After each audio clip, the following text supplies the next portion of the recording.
Bonjour à tous et à toutes, ici Kaito. Aujourd'hui, on va se plonger dans l'un des univers les plus dérangeants et les plus fascinants du jeu de vidéo d'horreur de ces dernières années. Poppy Playtime. Derrière ces couleurs pastel, ces petites peluches souriantes, il y a une histoire qui est bien plus complexe et bien plus horrible que vous pensez. On parle de disparition, on parle d'horreur industrielle vraiment spécifique et d'expérience. Alors préparez-vous, soit vous posez devant cette vidéo, soit la mettre en fond, car aujourd'hui on va se plonger dans l'histoire de l'usine de Playtime & Co et de ce que celle-ci a voulu construire.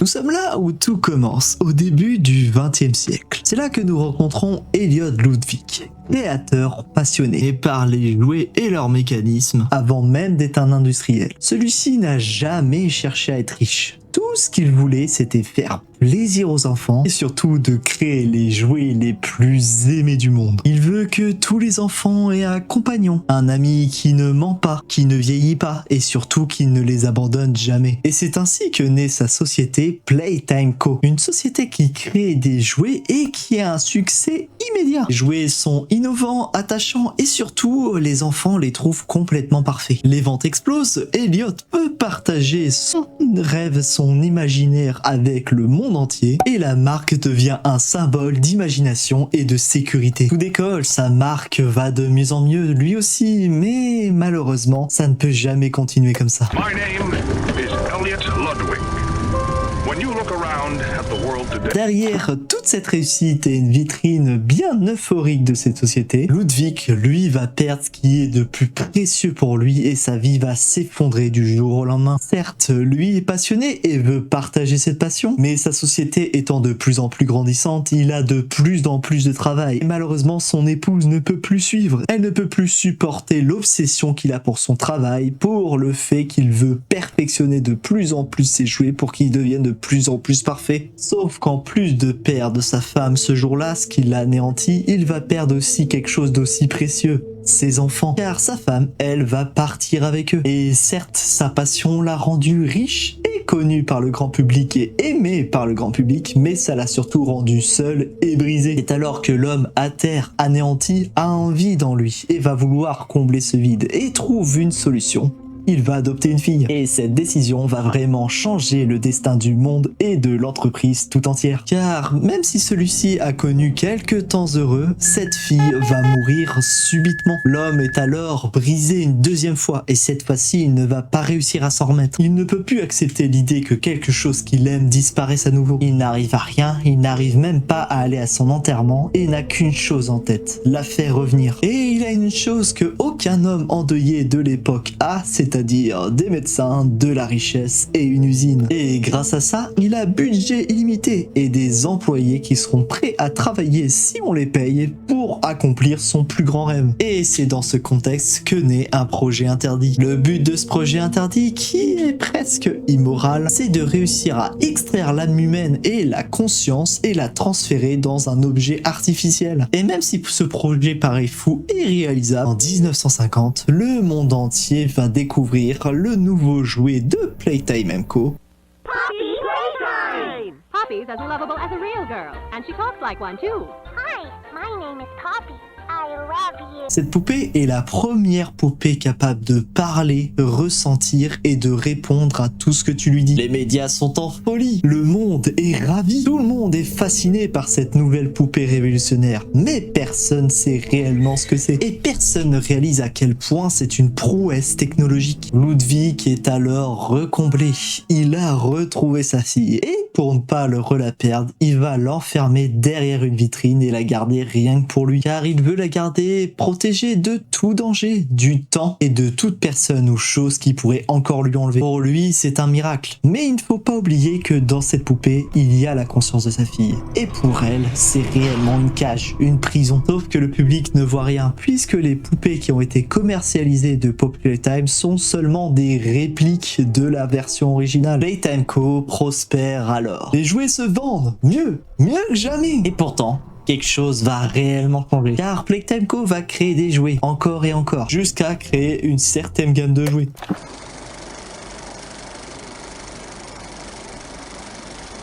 C'est en 89 que naît la nouvelle gamme de jouets appelée les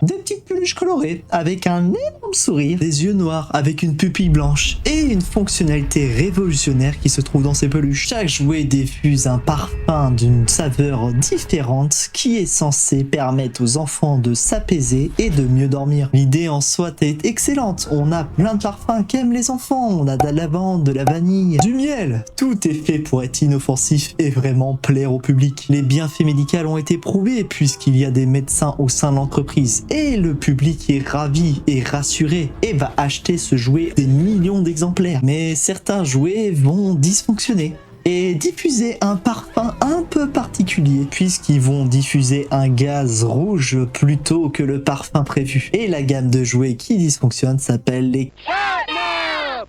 Please, help us go to sleep, We Catnap! need it, Catnap. Please help us. Sleep, sleep, sleep.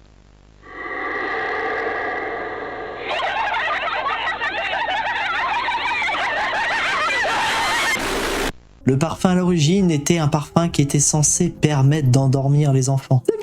C'est bien le cas, mais malheureusement pour l'entreprise, ça va déclencher d'autres choses. Des cauchemars violents, des crises d'angoisse, des terreurs nocturnes et des hallucinations. Rien que ça. Le scandale éclate, des milliers de parents vont démarrer des procès contre l'entreprise. Les journaux et télévisions parlent d'empoisonnement volontaire. Les jouets vont être rappelés par millions. Les stocks vont être détruits et les ventes vont s'effondrer pour toute la société. C'est la première chute de la société Playtime & Co. puisque c'est la première fois que la société va perdre de l'argent. Et ça va en affoler plus d'un, que ce soit les familles mais aussi les investisseurs. Et peu après ce désastre, dans les années 91, Elliot Ludwig va mourir mystérieusement. Ce sera le sujet de la prochaine vidéo, donc pensez à vous abonner à la chaîne si jamais vous ne voulez pas rater ça. Mais je n'en parlerai pas ici, sinon la vidéo sera beaucoup trop longue. Par contre, le truc bizarre qu'on peut relever et que je peux vous dire ici, c'est que sa mort n'a pas été annoncée au public. Et son héritage, par contre, lui, va vite être déformé.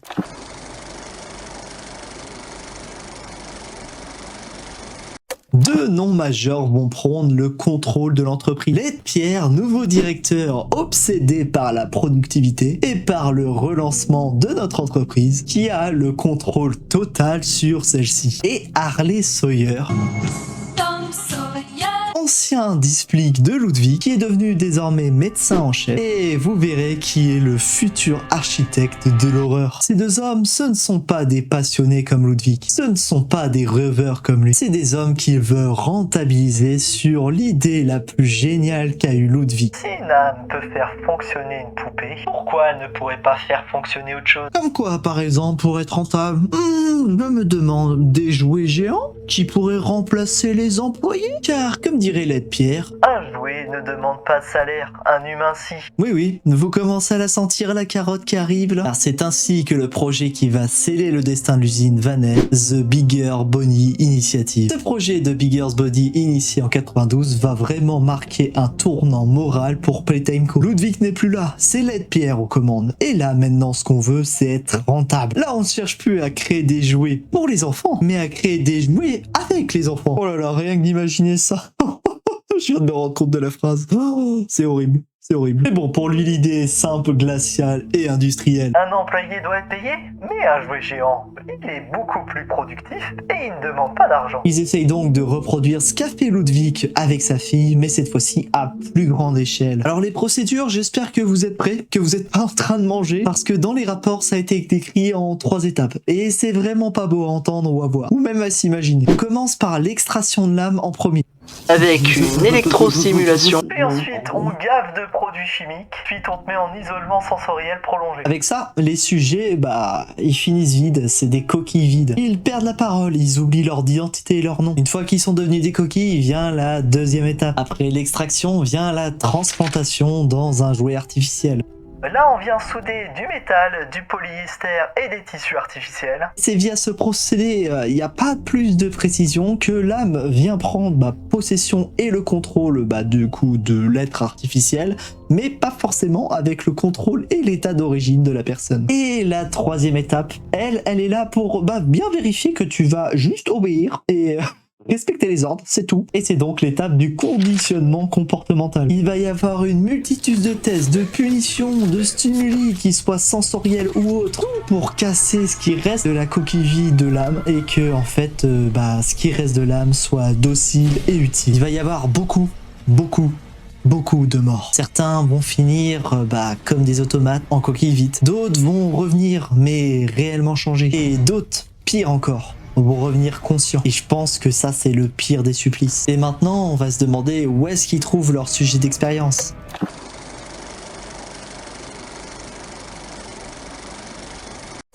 Comment dire, présenté comme une garderie gratuite. Allez-y, emmenez vos enfants, c'est gratuit, il n'y a pas de souci. Vous sentez la couille arriver? Un endroit sûr où les enfants pauvres et abandonnés peuvent grandir dans la joie entourés de jouets, les jouets de Playtime Co. Vous sentez la couille arriver? I announce Playcare, our very own on-site orphanage. But it's not only that. It's a school, a playhouse, a place to belong. Our very own ecosystem beneath the surface. Et le pire, c'est que ça marche. Ça marche. Il va y avoir plein d'enfants pauvres et des enfants abandonnés qui vont être envoyés dans cet orphelinat. Sauf qu'au final, Playcare, c'est quoi? C'est une réserve d'âme. Alors certes, ça va quand même fonctionner comme un orphelinat pour garder un peu l'illusion auprès des familles et garder la bonne image de l'usine et la société. Et je vous fais une petite pause pour vous dire que l'orphelinat à la base est un projet sain créé par Ludwig. Celui-ci a été corrompu au moment du changement de direction de l'entreprise. Et certains enfants vont juste aller à cet orphelinat, kiffer et être adoptés ensuite. Mais ceux qui n'ont pas de famille, eux vont être sélectionnés. Il y a eu énormément d'expériences et on a certains dossiers qui nous révèlent les expériences les plus connues. On peut noter notamment l'expérience 1006 organisée sur un sujet inconnu qui semble être la première expérience réussie et qui est nommé le prototype. Celui-ci a une intelligence supérieure à des membres métalliques et une autonomie totale. L'expérience 1170 réalisée sur un enfant d'origine inconnue et en mon personnage préféré de la série, Oogie Woogie. Un géant bleu, souriant et docile au départ, mais qui peut devenir un prédateur vraiment féroce.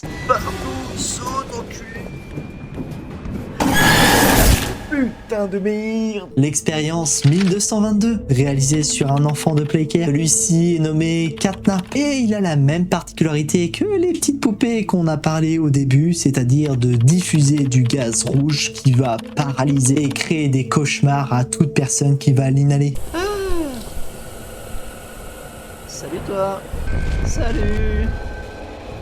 L'expérience 1186, réalisée sur une femme presque adulte ou adulte, on ne sait pas trop. Celle-ci se nomme Mommy Longlegs. Avec une élasticité extrême, celle-ci a une personnalité qui est un peu disjonctante, on va dire. Laisse-moi tranquille.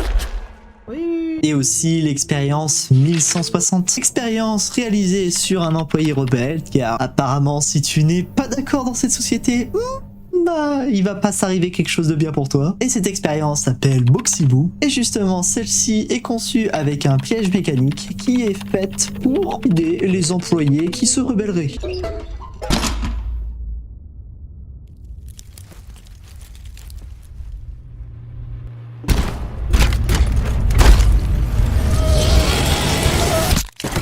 Je vous l'avais dit qu'il arriverait de rien de bon si tu te rebelles. En tout cas, il y a eu plein d'autres tests et chaque test est de pire en pire. Sachant que chaque jouet se souvient plus ou moins de ce qui se passait avant et de ce qui se passait pendant et de ce qui se passe après. Certains sont conscients sans réellement pouvoir contrôler ce qu'ils font. Et certains d'autres comprennent qu'ils sont prisonniers d'un corps qui n'est pas le leur. Mais avant de vous parler de la suite, je dois vous parler d'un projet qui a été réalisé en 93.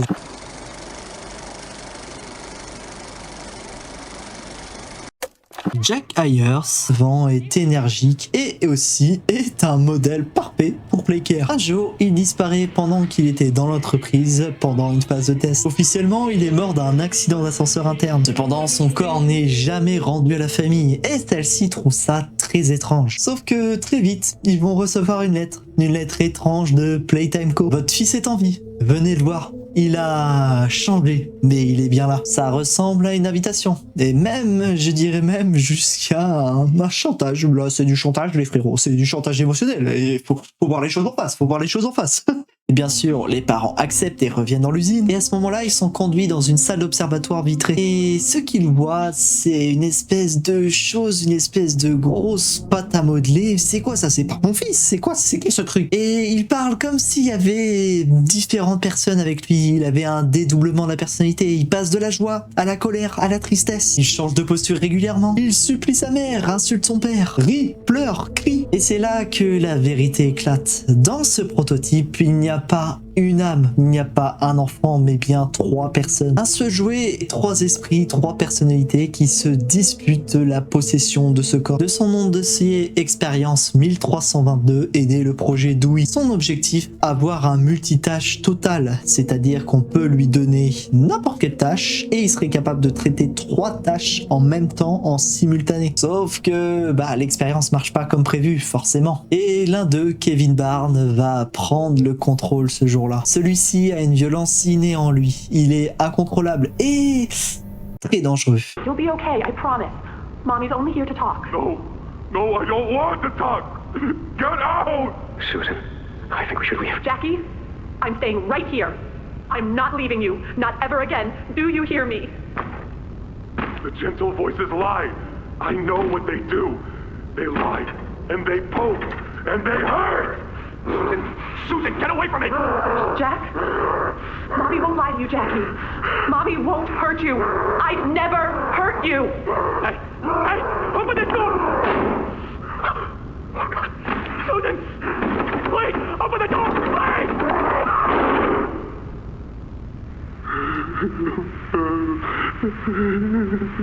Un docteur observe, mais quelques minutes plus tard, quand les agents rentrent, il ne reste plus que du sang. Et c'est alors que Platenko classe l'incident. Dewey, lui, est récupéré, réparé, surveillé. Mais il se souviendra de ce moment-là et ne pardonnera jamais. Et c'est à partir de ce moment-là qu'on a commencé à avoir une bascule. Certains jouets commencent à retrouver leur identité, à refuser l'autorité de Platenko. Et Dewey, lui, devient l'un d'eux.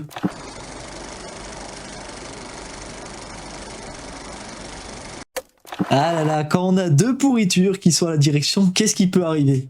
Qu'est-ce qui peut arriver? Une trahison? Il avait pas vu venir. Il avait pas vu venir. Il y a eu nombreux échecs émotionnels, comme c'est le cas et qu'on a pu le voir avec Dewey. Et celui qui est mis comme responsable, c'est Harley Sawyer. Bah oui, il est médecin en chef. Et Led Pierre, qui commence à voir que les émotions sont de moins en moins faciles à contrôler, se dit qu'il veut ni scandale, ni témoin, et l'accuse d'incompétence. Rien que ça, sauf que truc un peu contradictoire, il accuse d'incompétence, mais il sait que en fait, c'est lui en fait le cerveau, c'est lui qui a créé tous les projets depuis je sais pas combien d'années, et qu'en fait on peut pas se débarrasser de lui comme ça, il est trop précieux. Et si on ne peut pas l'éliminer, qu'est-ce qui va se passer? What is this? Oh no, they didn't. Those backstabbing traitors. Dr. Sawyer, can you hear me? What? Who else is in there with you? You enjoy watching me rise like one of them? My head. It was like it split in 2. This is wrong. You must have done something wrong. Some disorientation is to be expected. Who gave you the order? You spineless cowards. After all I've done for this project, for this company. I gave the order, Sawyer. Pierre. Of course it'd be you. Oui. Il est intégré au programme. C'est une transformation totale. Et il est appelé The Doctor. C'est pas très original comme nom. Et du coup, c'est un jouet médical monstrueux qui est là pour aider à créer des expériences, comme le faisait en fait Sawyer avant. Et en plus de ça, à surveiller les autres expériences. L'ironie du sort quand même. Celui qui a créé l'enfer, qui a eu l'idée avec son collègue, se fait trahir et devient l'une de ses expériences. Certains diraient que c'est le karma. Sauf que Sawyer n'est plus là pour superviser et limiter les jouets. Et les jouets deviennent de plus en plus intelligents, arrivent à communiquer entre eux, à se souvenir de plus en plus. Et c'est alors que l'expérience 1006 va rassembler les jouets et va leur dire: nous ne sommes pas des objets, nous sommes vivants, il faut qu'on vive. Petit à petit, l'heure de joie approche.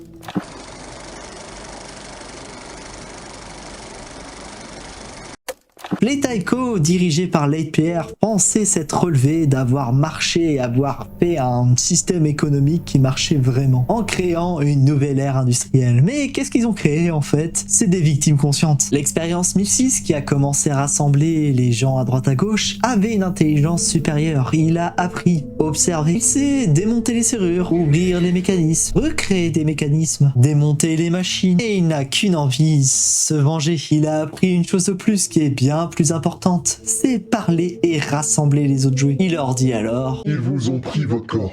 Ils vous ont pris votre nom.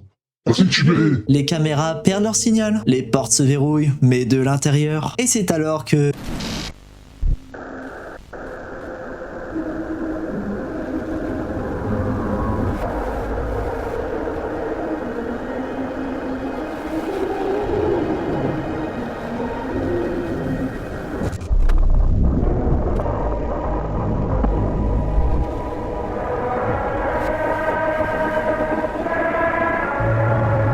L'événement est baptisé par les survivants l'heure de joie. C'était le moment, l'heure où les jouets ont pu se venger, se rebeller. L'usine ferme, les employés qui n'étaient pas assez impliqués ou qui n'étaient pas à cette heure de joie ont pu s'enfuir. Les dossiers sont brûlés, l'entreprise disparaît des archives publiques. Mais tout ce qui a été créé est toujours là, enfermé, bien enfoui derrière ces murs. Et c'est alors que pendant 10 ans, plus rien ne se passe. Personne n'a osé rentrer dans l'usine, personne n'en parle. Et ceux à l'extérieur ne sont pas au courant. Pourquoi cette usine florissante a fermé? Mais malgré ça, petit à petit, en 10 ans, tout le monde oublie Playtelco alors que c'est un phénomène mondial. Jusqu'au jour où un ancien employé reçoit une VHS ou une cassette, pour ceux qui savent pas ce que c'est, et il y a une phrase avec qui n'aurait dû jamais exister.